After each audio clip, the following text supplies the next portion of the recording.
More than 20 years after a deadly crush at an English football stadium, the British Prime Minister has apologised to the victims and their families. Police blame fans for the incident, but survivors have long been fighting those accusations. Our Europe correspondent Phil Williams reports.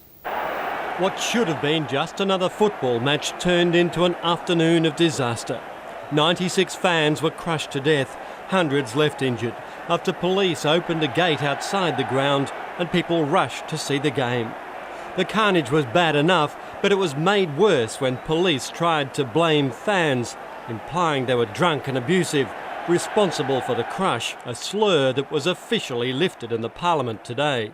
Indeed, the new evidence that we're presented with today makes clear, in my view, that these families have suffered a double injustice.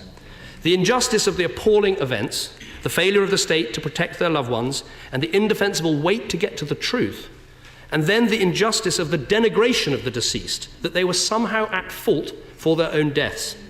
So on behalf of the government, and indeed our country, I am profoundly sorry that this double injustice has been left uncorrected for so long. Some in the media too blamed unruly fans, but now a review of 450,000 documents by an independent panel has concluded it was never the Liverpool fans' fault. That review was prompted by an email petition begun by survivors angry at what they saw as lies and distortions amounting to a cover-up. In the process of the panel's work, on more than one occasion, the families have said to me that this is the first time that they feel they've ever been taken seriously and that anybody has ever really listened to them. There were also discrepancies over the timing of victims' deaths. The implication that up to 41 people might have been saved with a quicker emergency response, as a fleet of ambulances were kept waiting outside the ground.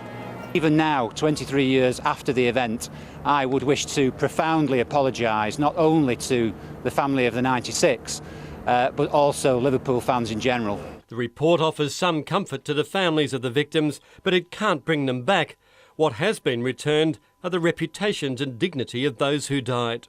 We wear the eyes, we wear the ears, but by God we wear the voices, and we used our voices to get to this stage, and I'm so proud of all our families for that, because without them and the support we've had, we wouldn't have got this today. In Liverpool, they gathered in their thousands, stopped to remember at 3:06, the time the game was called off, only this time vindication. It's taken 23 years, but finally many have the answers they suspected all along. Yes, there had been a cover-up, and yes, they were deserving of an apology. Finally, they have it. Philip Williams, ABC News, London.